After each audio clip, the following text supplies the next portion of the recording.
back. We are. Welcome to Laughing Vikings Live, episode 21. This was an epic one. This is going to be epic. Huge. I'm pumped for this. A few things that are happening. Number one, this is the second week in a row that we are now a stand-up podcast. None of this cool crap where you sit down all boring. Like, we're changing the game here, Brandon. Look at this. I've been dancing since I got on here, and I'm loving it. So I'm just moving. Movement. Yeah, if you're used to listening to podcasts where the hosts are just sitting down, or if you're used to being a guest on a podcast where you're sitting down, that's not how we do it. You're standing when you come. We're changing the game here, right? Like, look at this. So much room, right? So much room for activities, Lars. Right? Look at this. Oh, look at those legs. Someone did leg day. I did leg day. It's Friday. Friday's leg day. Friday's leg day? With 30-minute daily. Shout out to 30-minute daily. Yeah, you can actually do a free workout. Should join one day. We should do a just all actors one time. Oh, yeah? Yeah, cool. Maybe. Who knows? And the other thing, you see, we get a little bit of an upgrade. We are now live from StreamYard, which is a new platform that we've discovered, which so far I love. So thank you, StreamYard. You're doing a great job. So many things. Look at all these graphics and banners. As you see below, look, we can now do stuff like this. Look at that. Do that, Brandon. Go ahead. Yeah. Go down. We can point up here. Point up there. Oh, over there. Right? We're changing the game. And if you're listening right now, you're like, what are they pointing at? Mystery and intrigue. You'll never know unless you go check us out. We broadcast live on Facebook, on YouTube. Then you'll find clips on Facebook, YouTube, Instagram. I don't know. What else? Where else? That's it. Mostly. Yeah, I think that's it. Yeah, and then we'll be posting on Apple Audio for just audio and stuff like that. Right. And we'll be posting on every platform we can, so you won't miss us. And if you're listening to us right now on any of those platforms, you're like, I'm already listening to you. I don't need to hear where to find you. I'm already with you guys. But we got to keep. Somebody might need to. Okay, someone might. And as you can see below us, if you want to grab free live stream comedy show tickets, or if you want to link to a free acting workshop with the Tom Todoroff Conservatory in New York City, or you want to get a free audition session either in studio or live stream via Zoom with Laughing Vikings, the link below. Click the link below. Or if you're watching this on Instagram, it's in our link in bio. laughingvikings.com/links is where you find all our freebies. So you can just get some freebies, but not now. Stay right here, right now. Don't leave. Don't leave us. So what else can we talk about here? I want to just... we didn't coordinate this today, but wearing the same shirt, different colors.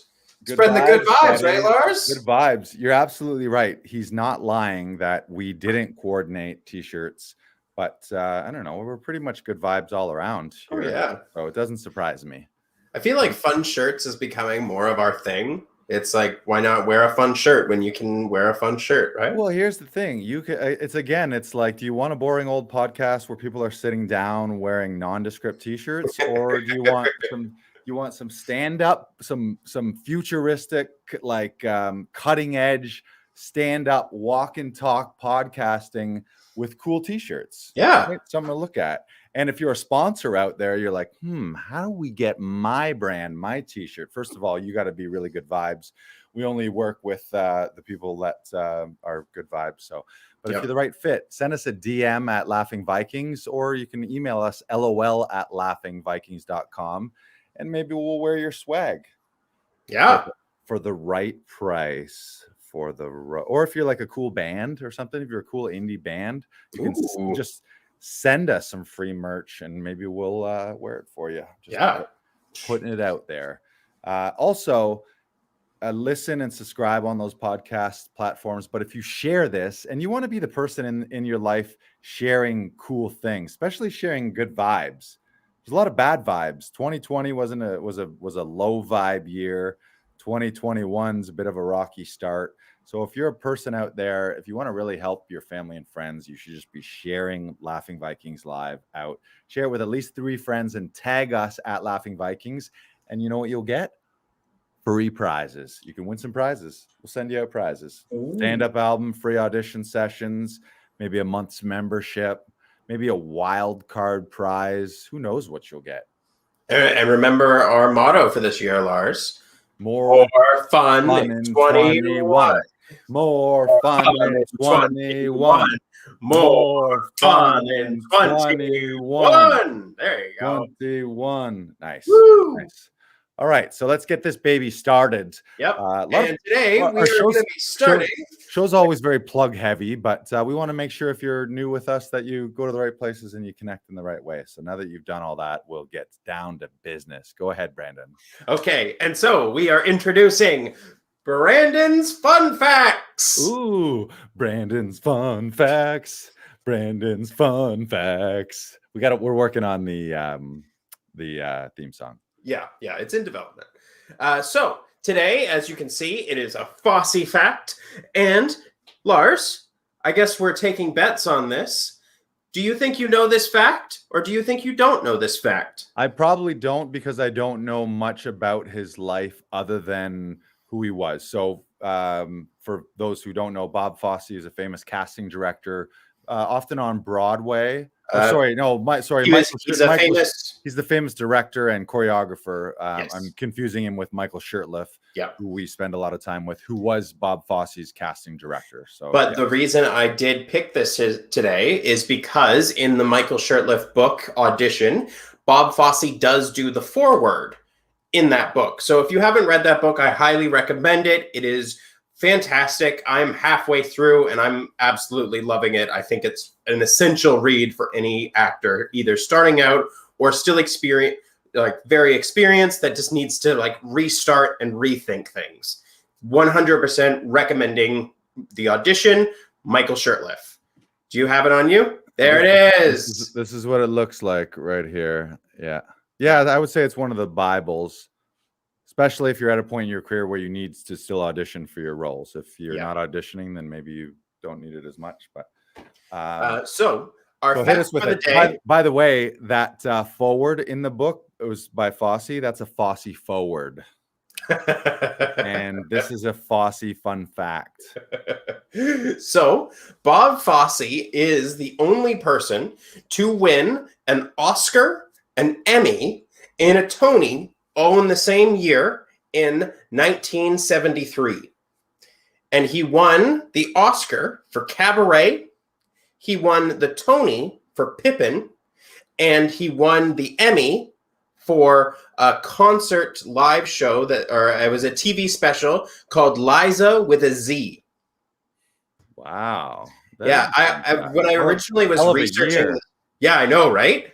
It's so cool. Originally I thought this the special, the Liza with a Z, came out before Cabaret because just to give it some momentum going into an award season. It actually wasn't. It was released after. It was released in September. It was released September 10th, 1972, and Cabaret was released February 13th, 1972.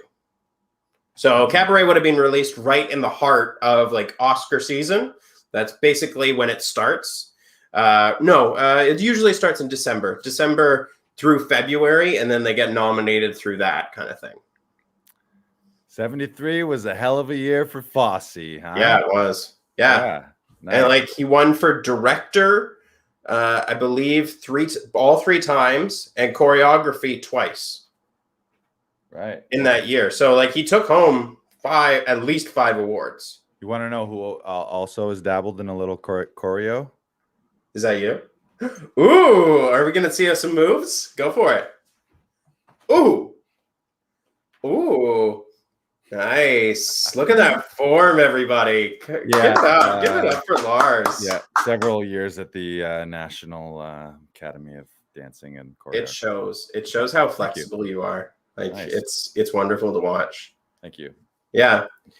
Because I brought that up because Andrew Lloyd Webber, he used to actually release albums to musicals before the musical was released. And so basically it made the musical almost review proof because people were already invested in the songs. Right. So they were already wanting to go see the musical even before it came out. That's so smart. Yeah. Yeah, and it's already on the radio. It's like running ads for the show. Mm-hmm. And people are like, I want to hear those songs live with people running around and singing them. That's great. It's so fascinating just like how people like maneuvered around award season or like maneuvered around getting things produced and getting things done. Like even like Ryan Reynolds getting Deadpool done. Like he released a clip on YouTube just of Deadpool, and that's how Fox greenlit Deadpool 1. Right. The fans went crazy and were like, why isn't there a Deadpool movie? And just raised the big stink. Mm-hmm. Power to the people. Yeah, it was just an angry mob with torches demanding Deadpool movies. Demanding the Deadpool movie, and they got it. And boy, did it deliver. Right. Yeah, that's impressive. I wonder though, was he a little upset that he didn't get the Grammy in the same year? No, he wasn't. As far as I know. I mean, do you actually know the first person to win an EGOT? And if anyone doesn't know, an EGOT is an Emmy, a Grammy, an Oscar, and a Tony. And as I like to say, without the Tony, it's just ego. There you go. And the reason is because theater's the main thing. It's where it's at, right? That's the purest of the pure. Was it in the same year? Couldn't have been in the same year. No. He would have completed it in 1962, I believe. It's not Christopher Plummer, is it? No. Okay. Who is it? His name is Richard Rogers. He is an American composer.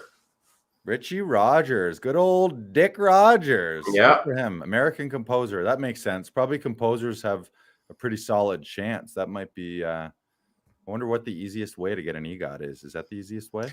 I feel like that or a director, depending on what you do. If you like, right. I'm not sure if the Grammys have an award for director of a music video. I assume they do. I think the correct answer is there's likely no easy way to get an EGOT. That is 100% true. It is not something like a fuck ton of work in several years of your life.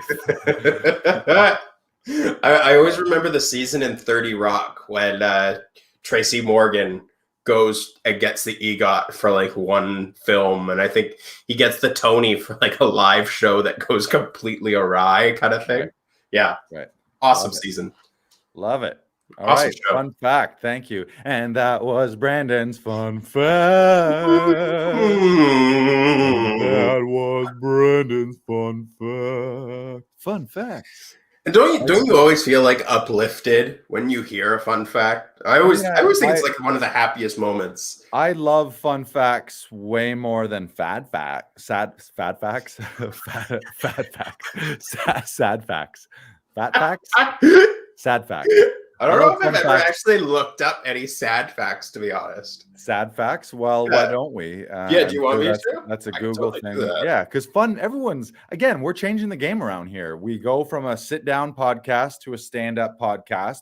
We go from plain old boring Zoom to fancy logos and banners and graphics, and then we also we mix it up. You might get a fun fact or you might get a sad fact. You might watch this and leave feeling horrible, but it's the way we mix it up. It's called pattern interruption. So someone comes to this for the good vibes, and then you hit him with the saddest fact ever. So yeah, hit it. But then the thing that pops up when you type in sad facts on Google is the first thing that comes up is 16 depressing facts to ruin your friend's day. And then in quotations, it says sorry in big, bold letters. All right. Well, let's ruin some of our friends' days. Let's do it. Fact. This is the first. Always fun. I don't usually read sad facts. So the first one is scientists believe they have discovered the loneliest whale in the world who travels alone and cannot communicate with other whales. This whale was discovered in 1992 and has been searching for scientists discovered this whale's song in 1992 and have been searching for it ever since. The mystery mammal sings at a frequency of 52 hertz, much higher than the standard 15 to 25 hertz range of other species of whale. Aww. So everyone, all the other whales are like, "Ooh," and he's like, And they're like, like, what the fuck is this guy "Who's this saying? guy?" Yeah. Who's this guy? Which proves a point that Who brought maybe Simon to the party again? did we just discover that maybe some whales are well, I was gonna say maybe some whales are assholes, but they're not really assholes if they legit can't hear Like it. they can't. It's not like they're hearing it high and then judging it and being like, what is Roger doing here with his high squeals? That's sad though. So he's just out there. Some of these are interesting. I mean, I knew some of these, like pigs can experience depression. I did know that. No one knows what it's like to be the You sad whale. Oh, Yeah, sad pig. Yeah, sad pig's good too. No one and knows silver what it's millets. like to be the sad pig.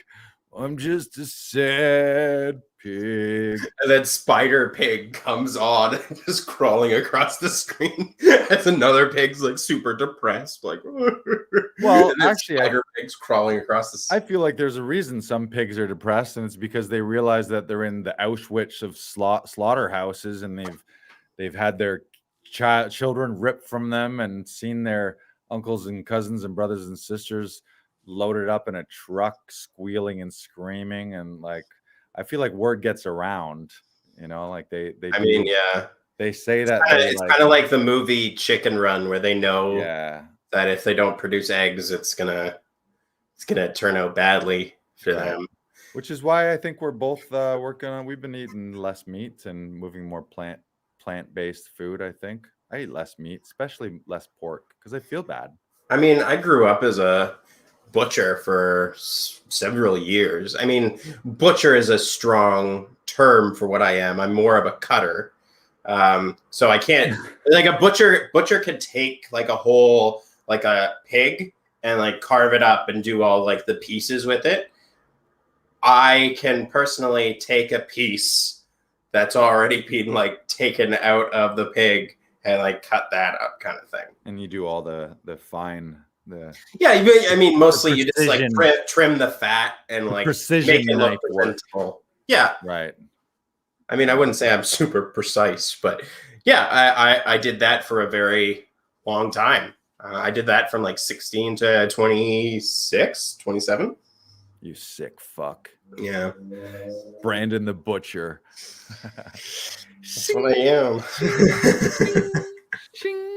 All right, what do we got? Let's move to the next. Yeah, let's move on to something more fun. Facts, sad facts. Actually, one more sad fact. Share one more sad fact. Okay. Maybe two more. Two more. Okay. If you wash your underwear with other laundry, then your clothes are more likely to be contaminated with fecal matter. Well, that just makes total sense, right? Yeah, I know. That's just like funny to think about. Yeah. I mean, it depends a little bit on how much fecal matter is in your underwear. It's similar to beards, because bearded people, they find like if they test the beard, there's usually like there's like a percentage of fecal matter in the beard. All beards are 12% urine. How would it even get up there? It's just like it's just on the fingers. It's just fingers. It's just yeah. Oh yeah, because you get the splashback as well. Yeah. All right, that is a sad fact. One more sad fact. Your brain starts to deteriorate at 27. So in 2009, researchers at the University of Virginia tested cognitive skills of over 2,000 participants ranging from an age of 18 to 60. 22-year-olds performed best, and test scores began to drop off in folks over the age of 27. Sorry, I zoned out there. What was that fun fact? Your brain I'm not going to repeat that for you. Right. I know what you're doing. I know what you're doing, Lars. Sorry, I zoned out there. All right. So it just goes to prove that they were right. Right. What's next So, on the docket today? moving on, we have a little special video for you all. Ooh, a little special video themed in the theme of audition chat. We like to We talk about do. auditions. We like to talk about auditions at LV Live. So it's called Slate It Up. Do you want to explain what a Lars, slate is to the lay people, to the non-actors? What is a slate? a slate is something that you either put at the tail end of your audition or at the beginning of your audition, and it's mostly just an introduction for the producers, the director, the writers, all the people that are casting you in either a movie, TV show, or whatever. So that's it's just a brief introduction to be like, hi, I did this work. My name is Brandon Knox. Usually it includes your height. So now it includes your location and the location for the foreseeable future, just because of COVID and location limitations and stuff like that. But that is a basic rundown of what a slate actually is. And what I've always been intrigued by since I started at Laughing Vikings has been your slates, Lars. I think they are some of the most brilliant things I have ever seen. Wow. Like I think it's very fun what you've done with slates. Thank you. I personally think I always look forward to doing tapes with you because I'm excited to see what your slate's going to be. Just for the slate, yeah. That's actually my goal, to be eventually just cast off slates where I only just submit the slate and not even the audition. Or maybe someone cast me in a movie that's just like the Slatist. The Slater. The Slater? Just me. It's just like a professional Slater. Like nobody says that guy's name, height, city, and agency better than that guy. Yeah, sometimes they don't say it quite like Lars Classington, let me tell you. That was a great explanation too. Sometimes you got to show hands, maybe. Oh, Sometimes you might have to tell a little fun fact if they want to get a feel for you. So it's basically you talking right to production and casting. Sometimes it's full body, where you'll be back here. Profiles. You have to do all kinds of wacky stuff depending on the production. So yes, you like my slates. What do you like about them? They're very fun. You always incorporate something that you did in the tape in your slate, and it's always just sort of a nod to be like, I'm a fun person to work with, so give me a chance. And I always think that's wonderful to see. I wasn't always like that as well. And a lot of people listening and or watching right now, you might, like a lot of actors, the second you hear Slater, like, oh, like so awkward, because it is kind of awkward and it's different. Like you're you, but you might have just finished doing the scene as well. Sometimes in a live audition, sometimes the first thing you do is you walk into the room, say hello to the live people in the room, and then in front of the camera, you'd slate down the barrel, looking right down the camera, and then you'd go into character, or you do it in the reverse option. But I used to be like, sometimes it's like that Will Ferrell Talladega Nights thing where it's like I don't know what to do with my hands, and you see people like pose, like what pose and things, and I think that's just people being a little too what do you call it, like self-conscious. Self-conscious. But I used to be like that. I used to be really awkward too, or just like how to look or how to all that stuff, whether or not to do so it. Before we get into that topic, I want to find out more about that, but can we show the clip first before we get into that? He's like, enough with the explanation and just show I want to see it again. I watched it before. I've loved it. All right, so we loaded. So what you're about to see is just several, I don't know, maybe half a dozen slates from maybe in the last 3 months, some of my auditions. And a handful of these, I actually booked it too. So you'll be like, oh shit, it actually works. But yeah, I have a lot of fun with it, as you'll see. So here. Oh, hey, Lars Classington, 6'2", Toronto. Hi, Lars Classington, 6'3", Toronto. Get out of here. Hi, Lars Classington, 6'3", Toronto. Hey, I said get the fuck out of here, asshole. Hi, Lars Classington, 6'3", Toronto. Oh, hey, Lars Classington, 6'3", Toronto. Hi, Lars Classington. Hi, Lars Classington, 6'3", Toronto. Meow. Hi, I'm Lars Classington, 6'3", Toronto. Hey everyone, Lars Classington, 6'3", Toronto. These are my hands, and this is my flute.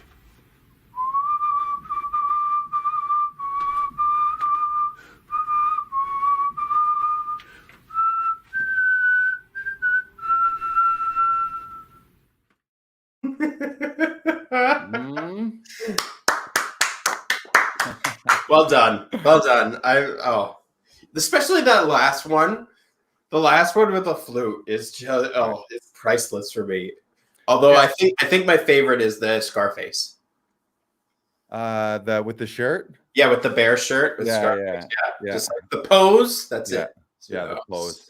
Yeah, I started just recently, and it's come from a few. It comes from the comedian background in me. I think there's something to say, like if you can get a little laugh in, and you want to signal to production, yeah, I'm a fun guy. I like goofing around. Like obviously I'm professional, but I'm gonna get laughs, but not just for laugh's sake. Usually, all of those things that I do at the end, there's some hint or callback to something in the scene, and or maybe like the one line where I was yelling, "Get the fuck out of here." That was a line from the audition. So I sort of treat it as a button / callback comedically, just a little wink wink to production, but also one last look to get an extra read. Like maybe my first two reads on that line wasn't exactly what they were looking for, but then I say something in the slate and they're like, "Ooh, fuck, I like that." Yeah. This guy knows how to slate. Yeah, no, they're really fun. Great. You're so right about it being an extra button at the end. Like it makes me as like an audience member like feel uplifted and be like, oh, this guy's a really cool person to be around. And like that's who I want to work with. I want to work with the cool person that's fun to be around. Right. Like you don't want to be stuck with somebody for like 10 days if they're just going to be a miserable Nancy. I don't know. Right. Or very awkward and nervous and any of that. And you don't want those vibes. You want good vibes only, right? Yeah. That's the key. You want good vibes only. And I should give a shout out to Todoroff Studios, Tom Todoroff. My background is comedy, so that risk taking and that goofiness has always been there. But being in his class recently has sort of raised my level of risk taking and confidence, and just kind of having that. It's a little bit of a fuck it attitude, but for me, it's not a fuck it in like it's not. Yeah, it's not like a fuck you. It's just like I don't care or anything. It's that it's actually that I do care, and I want to be a little different. I see it as a pattern interrupt too. So if like the reality for a casting assistant, if you're looking at first auditions, they might be having to look at like 500 of these. And do they even watch them all? Maybe not all the time, but they're watching these one after the other, after the other, after the other. So I just feel as a human being to make them laugh. And now the reality is also I know a lot of them. So depending on the casting director, like it's kind of me directly saying to the casting director, hey, wink, wink. Like, remember, like, you know me kind of thing. Like, and well, because even most commercials start with the slate. Right. So like it is your introduction into the audition. So it's saying, this is what I do. This is who I am. I'm a great, fun, bright person. And like, again, that's who we want to work with. That's the person that's going to get hired. Yeah. Slate it up. Slate it up. Slate it up. So was it when you started with the Tom Todoroff studio? That's when you started doing these particular slates? No, I'd always done them, but I hadn't consistently done them, and it wasn't something that I purposely think about previously. Like previously, I was more like, okay, how am I looking? How am I standing? Which is not the energy. Like as an actor, this is also something that Tom says. He says you act to be expressive, not impressive. So instead of like checking your hair and your face and what angle, just express yourself in a joyful, fun manner, or professional, or however you want to express yourself. But if you're trying to impress people, you're self-conscious and you're like, oh, I got to stand this way. Or you tape it one time and you're like, oh, I didn't like how I tape that, which sometimes we still do. But the point is, I'm just directly connecting with them. I'm being kind of goofy and silly and just having a good time. Like I actually love to audition. I love being on set. I love the prep. I like doing all of this. So Mhm. it's just I'm gonna have fun with it. And if there was ever a casting director, and I can't ever imagine this ever happening, where it's like casting director saying like, "Oh, well, can you send a message to that Lars? He keeps sending these fun, silly little slates, making us laugh during our day." Like it would never happen. Right? Like, Yeah. it would never happen. So I think it's a way to just have some fun and express that. And honestly, if someone saw that and did have the attitude of like, who is this guy doing that, it's probably not someone that I would even want to work with, because if they Mhm. can't take a little goofy joke like that, it's like maybe they take their whole life too seriously. Yeah. Right. So, does this make slates and auditions more exciting for you doing these kinds of slates? Yeah, 100%. Because then my slates, I see them as like a little sketch comedy, like same as I might see an Instagram story as just an opportunity to be creative and a little goofy or silly, or just think of an idea. Um, yeah, it's way more exciting. It's just a different muscle I get to flex. It's a bit of a writer's muscle. Often I'll add something that is something that the character would say, like a little extra button.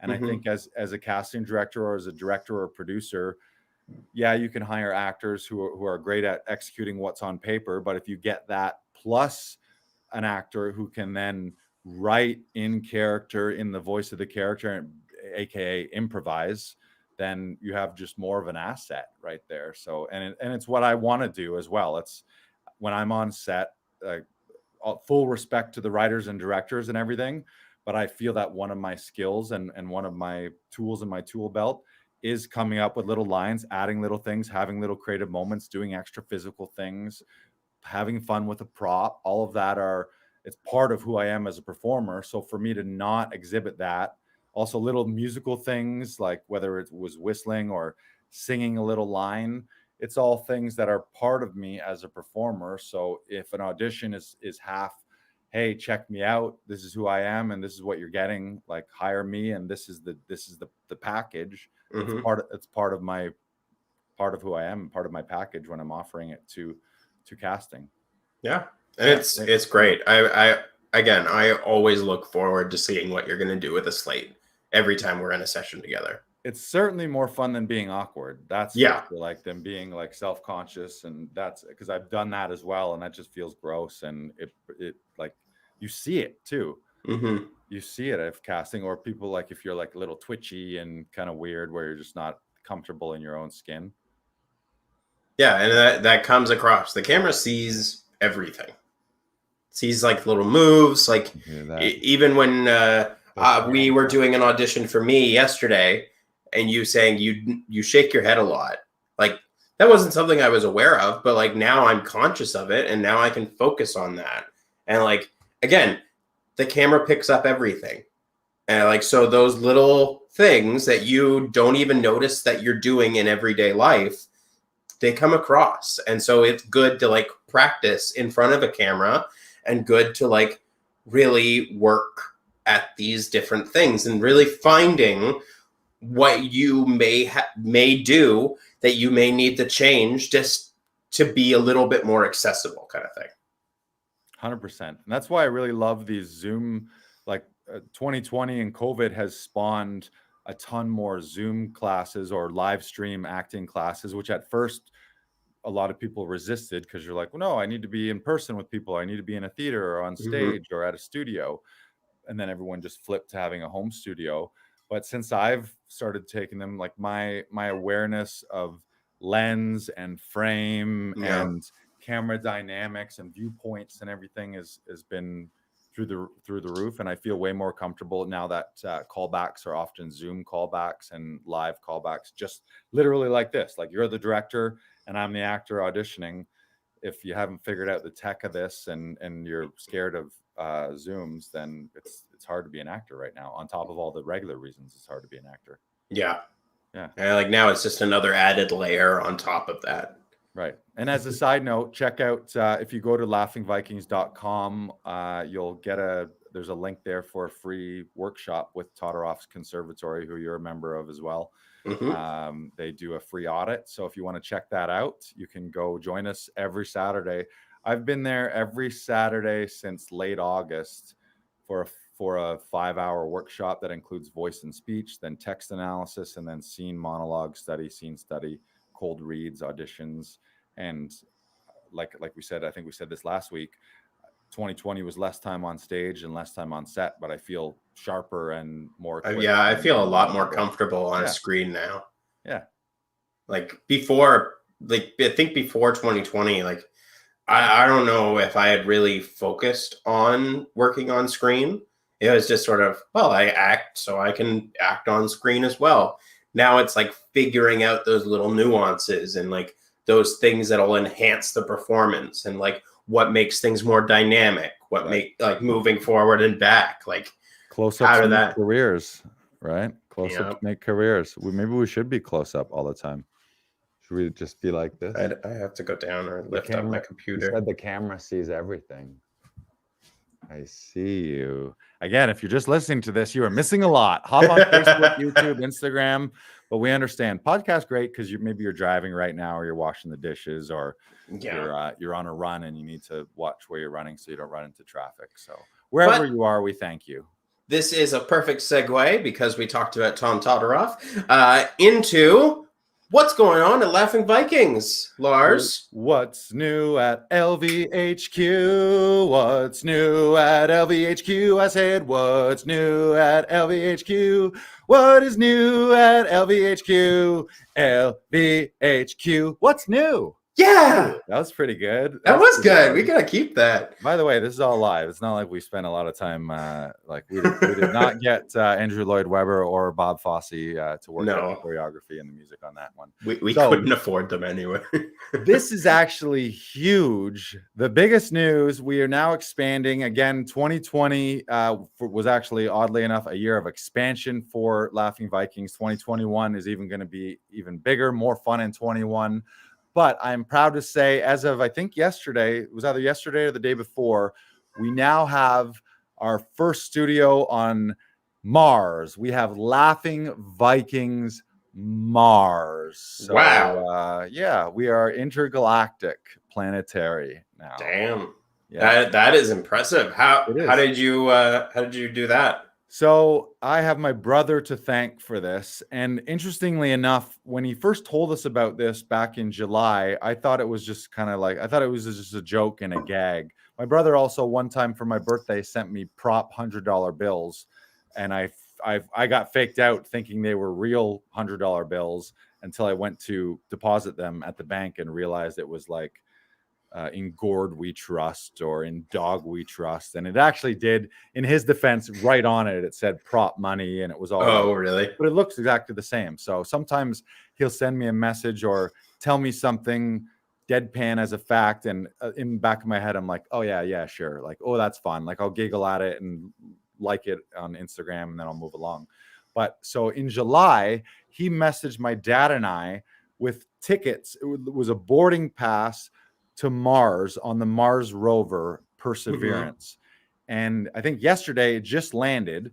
So what they actually did, and this was a real thing, I thought it was just an internet meme. Like he just went on the internet to one site, typed in our names, and was like, haha, look, I got you tickets to Mars. Yeah. But NASA actually did this project where you could submit your name, and on silicon chips, they etched, it was actually 10 million people submitted. So like digitally or encrypted, 10 million people's names are on a silicon chip attached to the back of the Mars rover, and also speeches by 155 people that submitted a speech, sort of like, if Martians or aliens found this is our statement from humanity, or whatever people wanted to write. And NASA selected a bunch of those, and then 10 million names.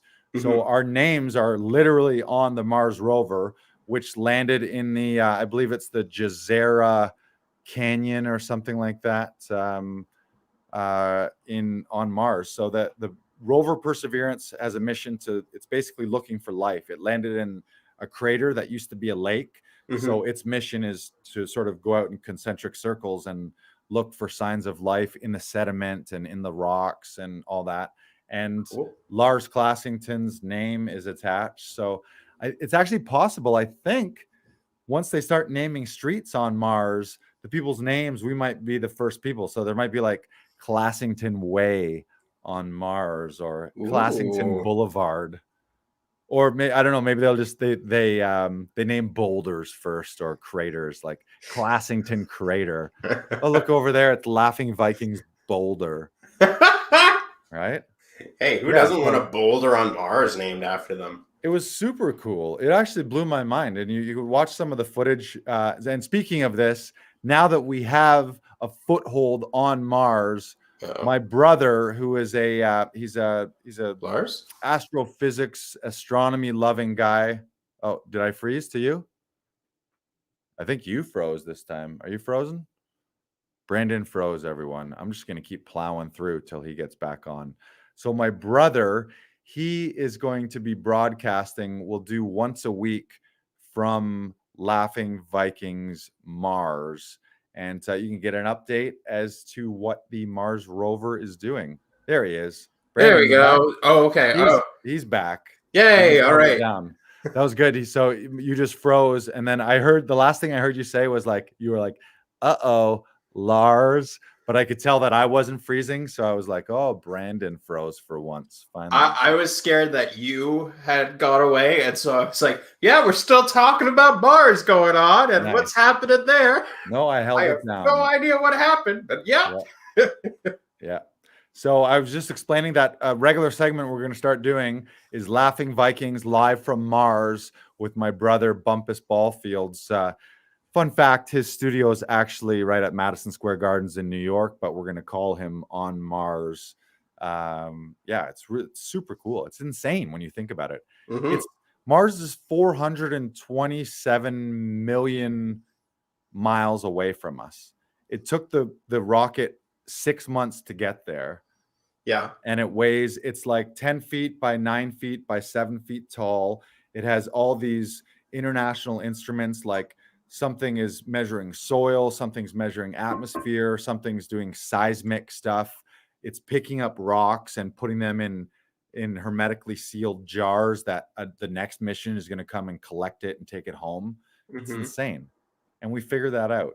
Or it's just all in a green screen studio, and it's something for us to be distracted about. Do you think the first moon landing was staged? I don't know. Yeah, it's an interesting question. I don't know. I mean, I'm generally not a conspiracy guy. I think it would just be too big a thing. Like, I feel like if it was, it would just be out there that it was for sure. Yeah. Like, it wouldn't be like in the dark sides of the internet. I think everyone would just be like, yeah, that whole thing was, I don't know. I have no idea. Yeah. It's an interesting topic to think about, but like, yeah. It's very cool that they were able to land on Mars. I know it was like a 7-minute nail biter as they were landing, and they weren't sure if it was actually going to land successfully. Right. And like the whole like them being like super happy of like, yeah, we did it. Such an amazing thing to see. That's huge. They sat down on computers and like did all the math to figure this out. And then when you see it, it's like, it's a ridiculously advanced piece of machinery. Like, it's basically the most advanced robot ever. Mm-hmm. That's now up there, and they landed it. When it enters the atmosphere, it's I think it was 2,200 degrees Celsius. So the whole front of it is basically a metal shield that burns up. Okay. And then I think it flips over and drops out, and then there's a parachute for a little while. Then the parachute releases. And then, like, what do they call them? Like anti-thrusters, or like basically air brakes kick in as it's getting close, and then it's settled in. It's insane. Wow. That's crazy. And we're there, buddy. My name is on Mars right now, which, you know what? On Mars. That means pretty soon BK Broiler's name's going to be on Mars. Ooh. Oh, I know people. We got. But do you know people? Hookups. I'm there, buddy. We're there. You're there on the inside now. We're there, and we're going to hear every week from my brother live from Mars with Bumpus, Laughing Vikings Mars. It's going to be great. Yeah. And he's going to actually let us know what's actually happening, like what they're finding. Might find some shit. Maybe. I know they landed in like a crater that used to be filled with water. Yeah, it's a former lake, like, and it was sort of an estuary too, where I think the river flowed into the lake, but then the rivers, it's so there's all kinds of sedentary. I mean, hopefully Sediment. this is the start of like us terraforming Mars in a way so that we can theoretically live on it, right? Yeah, when we destroy Earth. No, Yeah. I I have, mean, that's almost inevitable that's no, going to I have happen. faith. I have faith in humans. We're gonna figure it out. We're gonna start living a I better mean, life. especially if we're able to like spread out between like Earth and Mars, and maybe even like some people live on the moon or something Right. like that might even things out, really. Right. Theoretically, anyway, maybe. So, what else is new at Laughing Vikings? We have some very big news in the form of a screen. Oh yeah. Well, I mean, it's no Mars news. Before the Mars landing, the news was going to be we also got a new green screen, and we're building a new voiceover booth here as well. So Oh, if you're God, an actor and you've got auditions where you want to do some What? voiceover, we have a giant green screen which is right behind me too. So a full body green screen. I think Brandon froze again, so it's just me holding it down. Do we have any comments? I'll check the comments here. And be sure to shoot us a DM at Laughing Vikings again. Be sure to connect with us on all the ways. I'm going to wait for Brandon to get back on here for a second. He's really slacking. And Brandon, hello. For real though, that Mars stuff is super cool. If you believe the moon landing was fake, let us know. If you believe it was real, let us know. Shoot us a message. Oh, so Brandon is out. One sec. We're going to try and find Brandon again. Let me see if I can send him another email.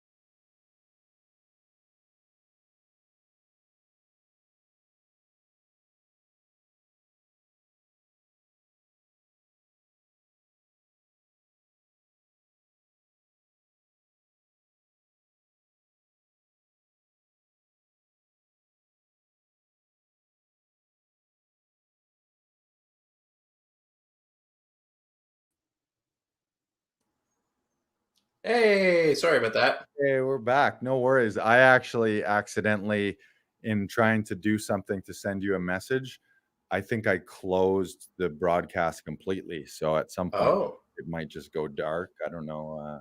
We're figuring this out. And yeah, we're still trying.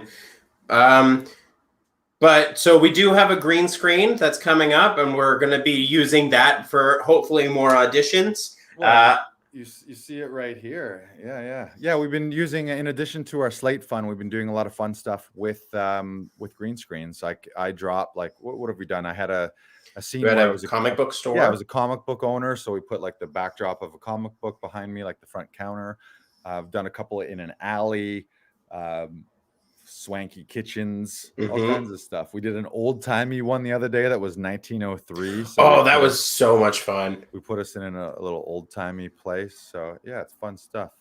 And we're also building a voiceover booth. Yeah, we've always had the voice gear here, and we've done tons of voice work and voiceover. But we're sort of building a tighter voice booth. So if you're an actor out there and you need a spot to do some voiceover work, and you don't have a home studio, you just book a audition session as usual. And instead of doing it on camera, you can hop in the voice booth. Or if you're a business out there and you need some voiceover work, maybe you're an author and you need to find a voice to do your audio book, or for your business's social media ads, radio ads, Spotify ads. You got some, is that you? You got some? Yeah, I'm sorry. I'm on the Danforth. Don't apologize. That's great. Yeah, that's part of it. It's part of the mystique. Love it. Yeah, so that's the news. And if you want to become a member at Laughing Vikings, go to laughingvikings.com/actors. And if you join today, you'll get one free audition session. So if you have a self-tape coming up, either Zoom or in person, When you join for $29, it comes with a free audition, which would normally the audition sessions would normally be $69. Mm-hmm. And what that includes is use of the studio or the Zoom session with a session director who's a trained actor with TV, film, commercial, theater, casting and acting experience. And we rehearse and read, give you some redirects, and then we edit and snippet it together and then transfer the file wherever it needs to go. And Brandon is one of the fantastic session runners. Thank you.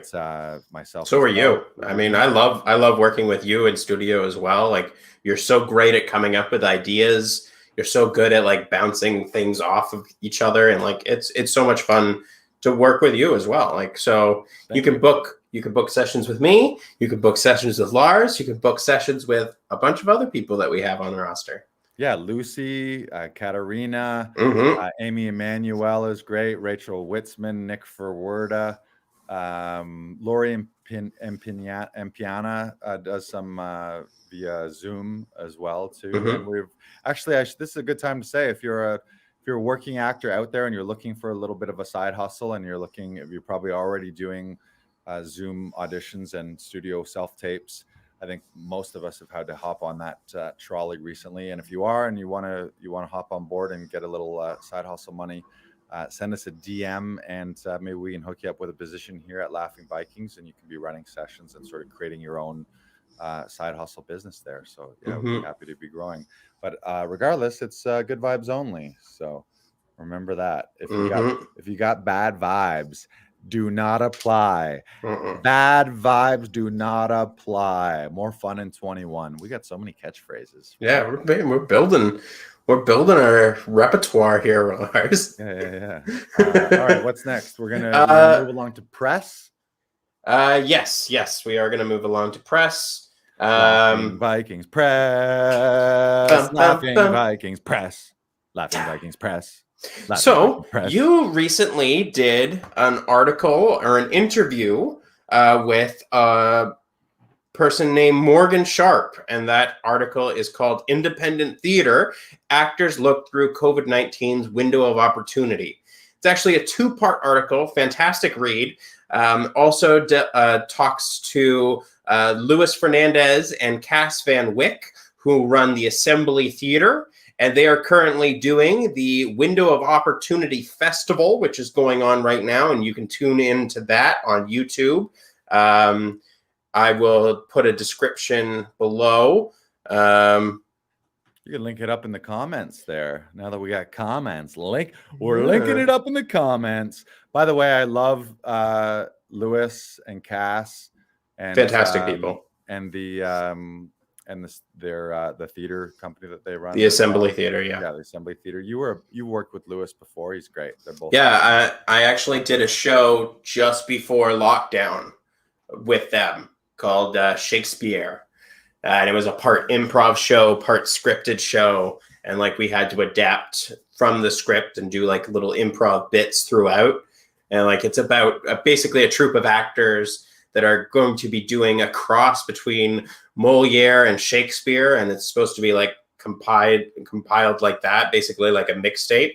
And then the writer emails the director the night before opening and goes, just throw out the script, let them do whatever they want. And like really cool show. We did get through 2 runs of it before we did have to shut down due to lockdown restrictions. But it was a very fun show. It actually performed on my birthday. Question. That was opening.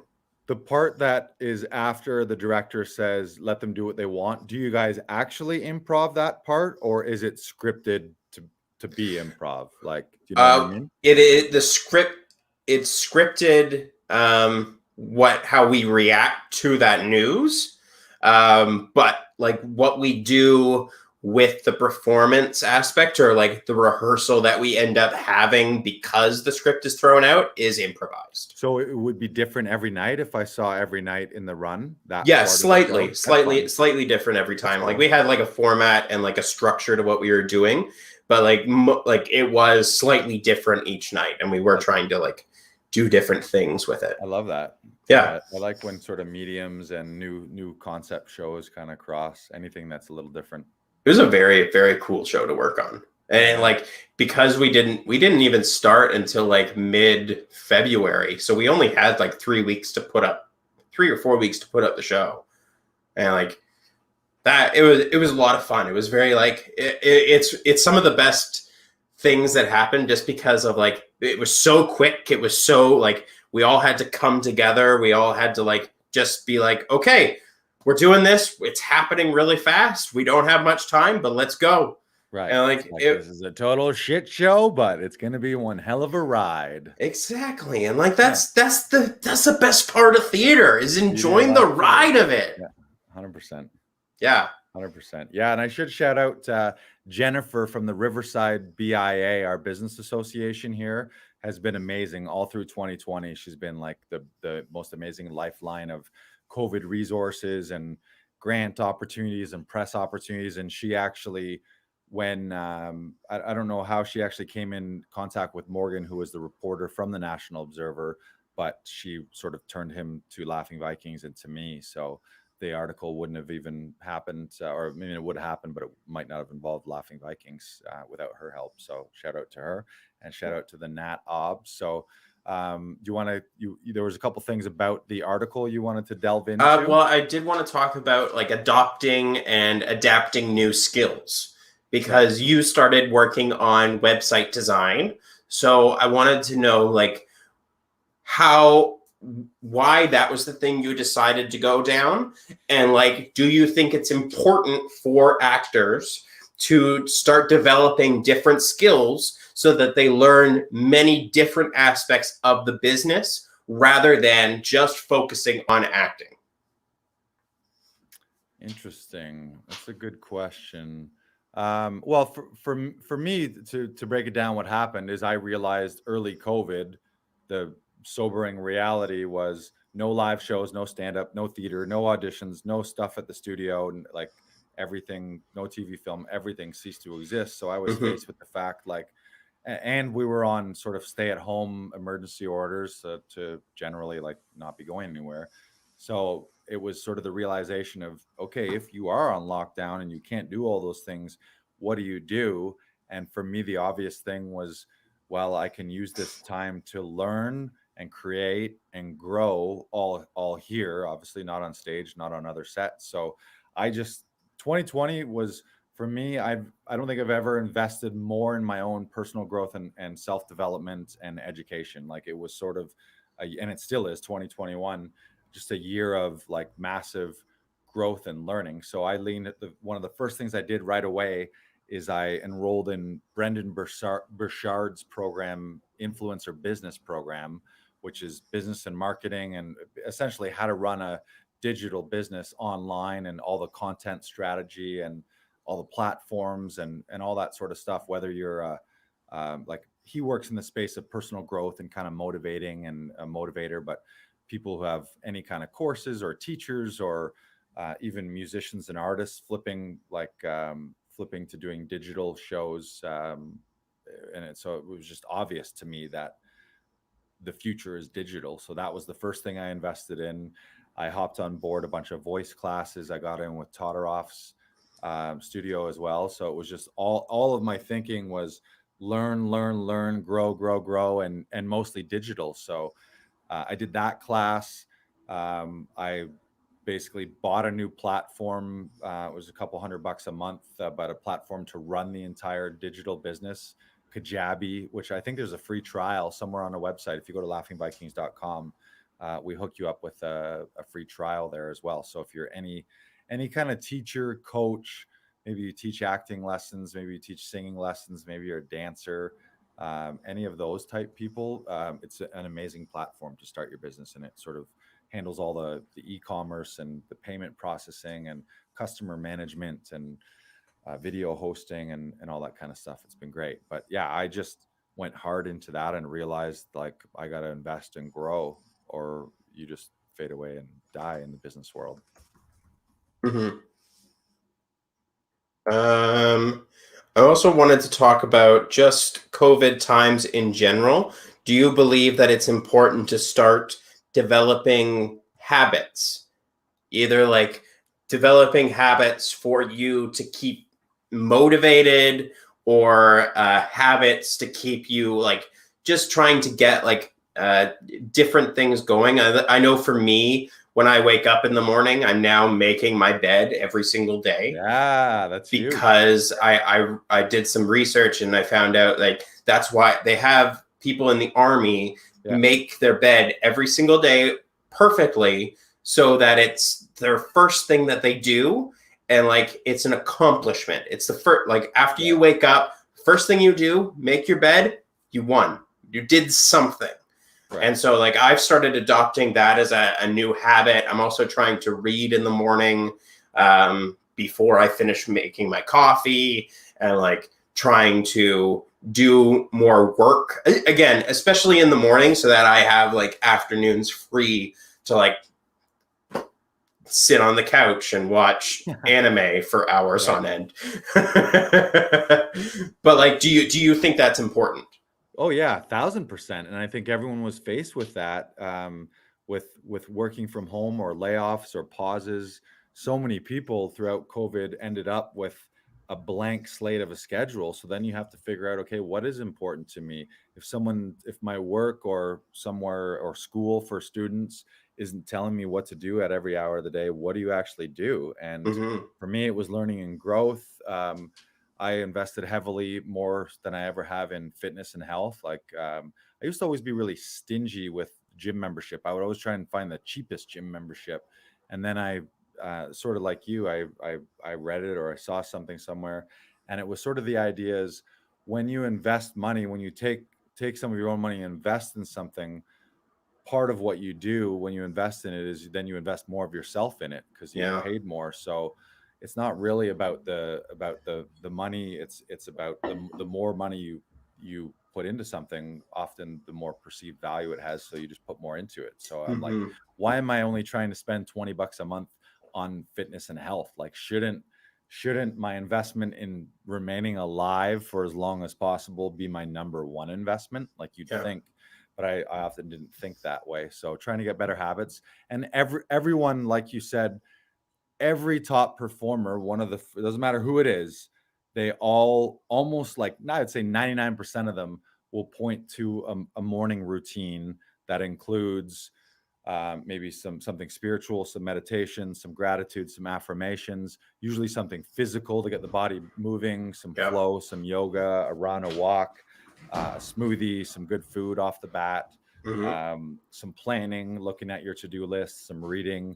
And if you start your day off, like everyone knows, when you start off your day shitty, and you don't correct it, you end up having an entirely shitty day. If you start off great, and what you mentioned about doing the things that are important to you, that you know will grow you and move you forward, doing that stuff first, so that then if you want to relax, you relax later. But you kind of did. Somebody calls it eat that frog, and the idea is, if you had to eat a frog, if you knew tomorrow that at some point during the day you had to eat a frog, which is kind of a gross thing, especially if it was a live frog, you'd be best to eat it right away. Otherwise, all day long, you're like, oh fuck! At the end of the day, I got to eat that fucking frog, So it's the idea.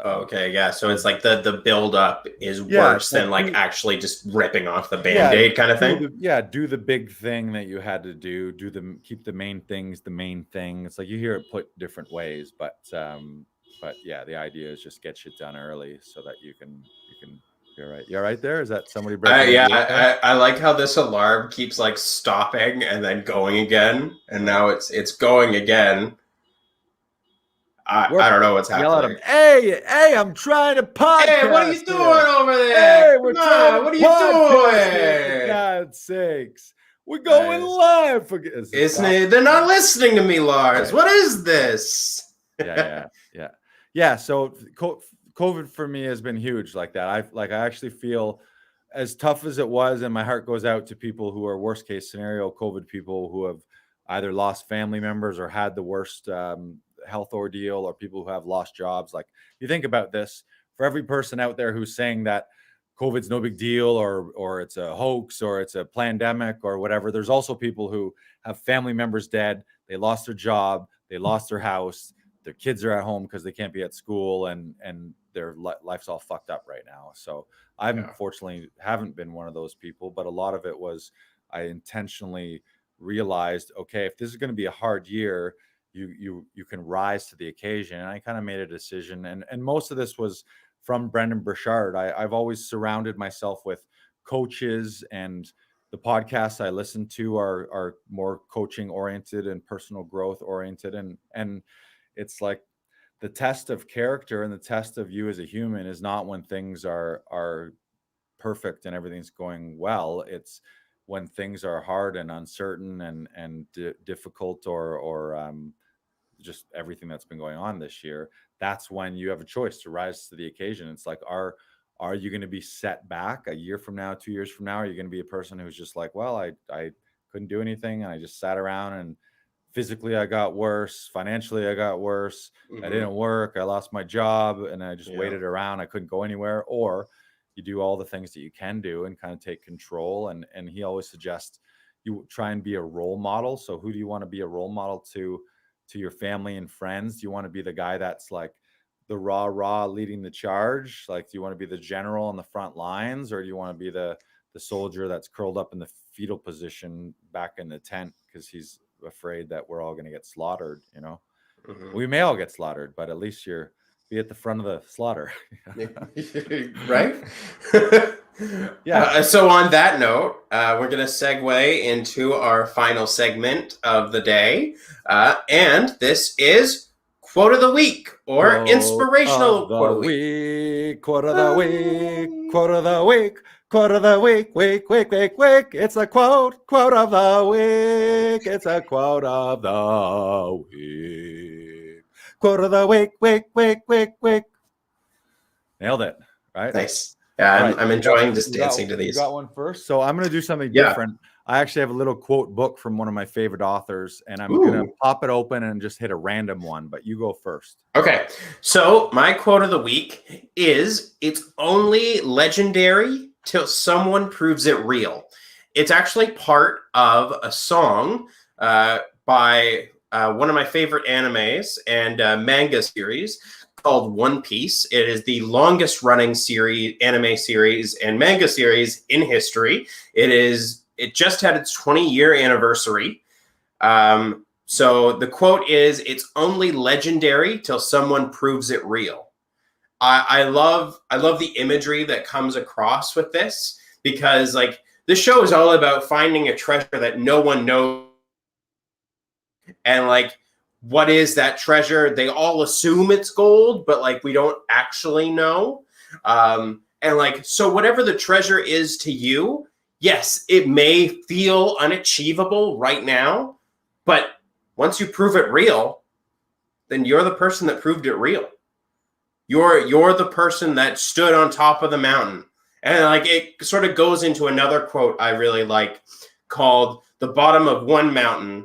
The top of one mountain is the bottom of the next. And so you always have to keep climbing, because like once you do one successful thing, it's on to the next one. And like, it's keep on building yourself, keep on building your toolbox, keep on building your repertoire, keep on enhancing who you are as a person, because you're just going to keep getting better if you keep trying to learn and keep like fighting for the thing that you want.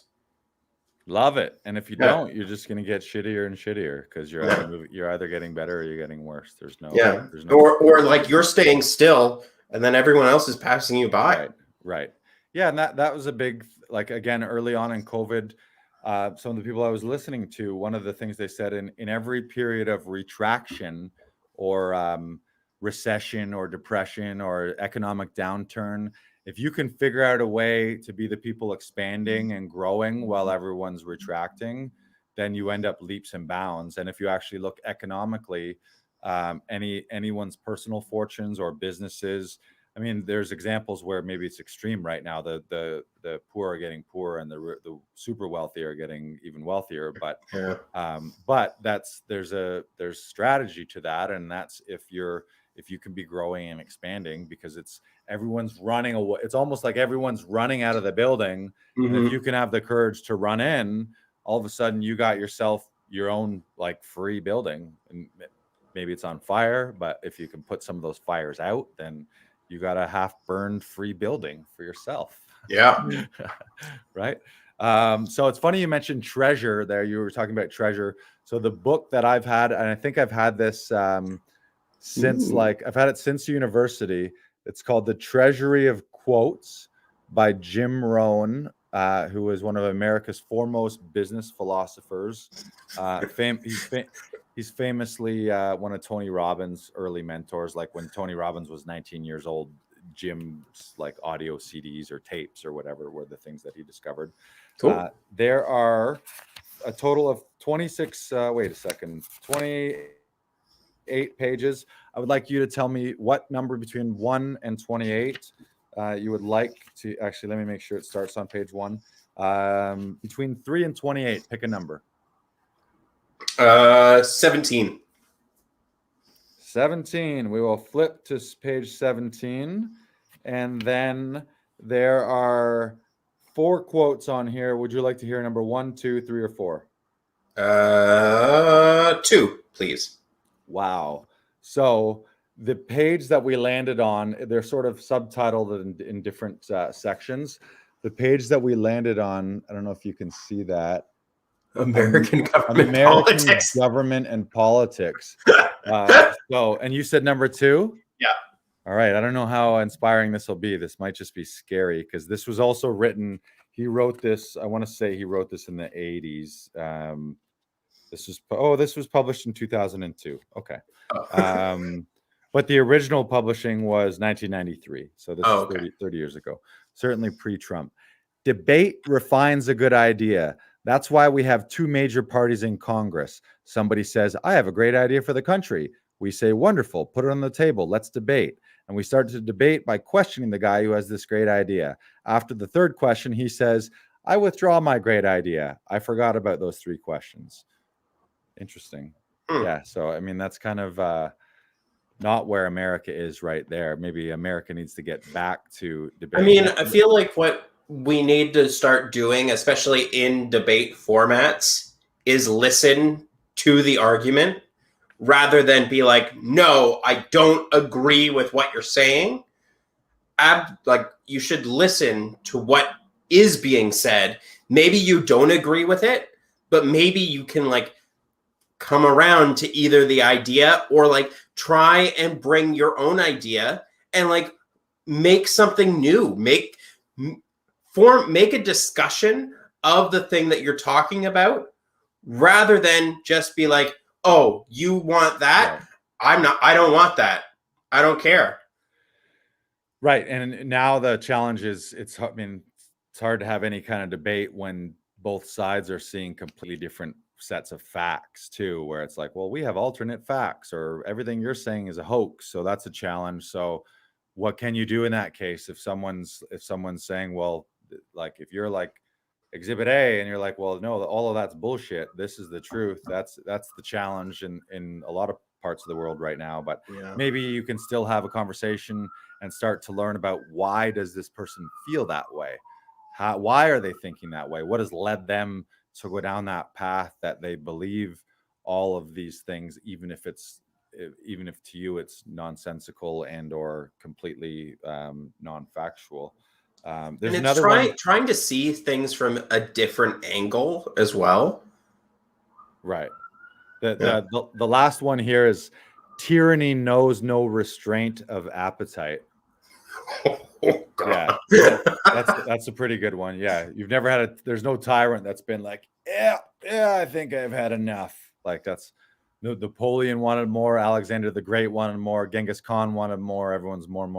The Romans wanted more. Mm-hmm. The English they can't stop until someone either dethrones them or someone more powerful comes along and takes them out, or they die in battle kind of thing.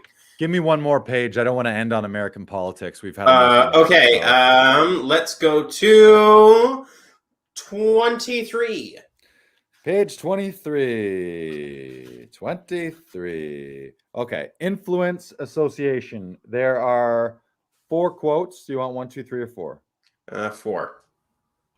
Let the views of others educate and inform you, but let your decisions be a product of your own conclusions. I like that. Also very relatable. Yeah.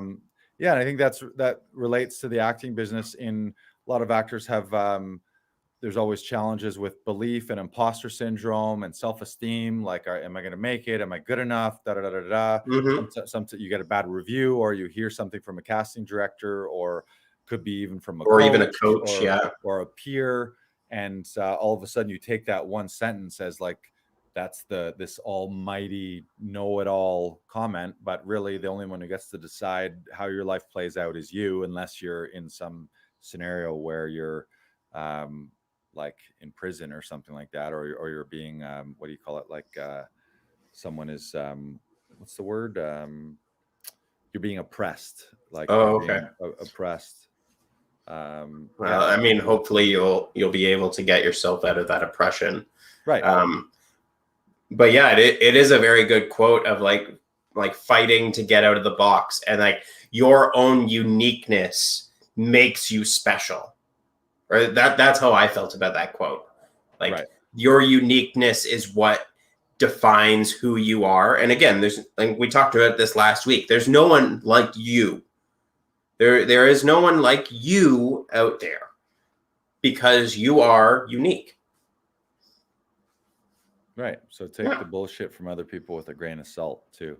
And Mhm. a lot of people sort of relating to this, a lot of the reasons that people aren't where they are in life is because one or two people, like there's a story that they're telling themselves that isn't even true. Often it's not even their own story. It's the story of a teacher or some asshole arch rival in high school or whoever it is, or some often it's a family member, which is sad, where a mother or father has said, "Oh, you'll never amount to nothing," or like that. Nobody ever succeeds doing that, or a teacher sometimes in a worst case scenario too. Yeah. So, but the reality is you get to make that narrative. And sadly enough, sometimes it's other people, but sometimes it's their own head. It's just if you can release yourself and raise your own bar and sort of start just raising your own level of necessity, then you can just keep improving rather than thinking like, oh, I'm stuck, or oh, I'm here and I'm never going to make it. And I'm and it comes back to what I said before. The top of one mountain is the bottom of the next, so keep climbing.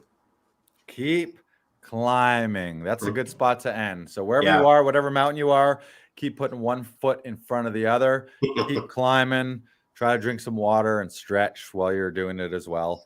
And hopefully you brought your cell phone and enough snacks to get up the mountain. And if you don't have enough snacks with you on the mountain, maybe you know how to forage and you know which berries aren't poisonous. Yeah. Hopefully. Fingers crossed. Hopefully. Fingers crossed. So we're going to leave it there. Make sure to hit us up at Laughing Vikings. Send us a DM. You can win some prizes. Share this out to 3 friends. Again, the world needs more good vibes, and you could be the person spreading that good vibes amongst your family, friends, peers. If you're an actor, hit us up at laughingvikings.com. You can become a member, grab a free audition session.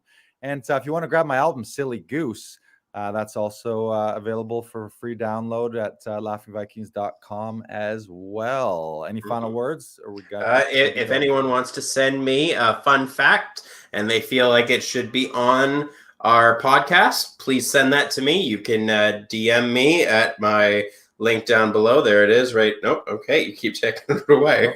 Take it away. Yeah, there it is. Right there. There we go. Right there. It's me, Brandon Knox, 27. What's the 27 stand for? Scott Niedermeyer. Brandon Knox. Maybe we need to look up. Maybe you need to change yours to BK Broiler. Ooh, I could actually. Consider it. It. Maybe it's available. Brandon Knox 27 at Hotmail. Well, I mean, I always think of 27 as like a tribute to him. Again, he was my favorite hockey player. He's one of the best defensemen in the league, in my opinion, or was. Won 4 Stanley Cups. Yeah. We gotta find the other 26 Brandon Knoxes and see what they're up to. One's working. One owns a company.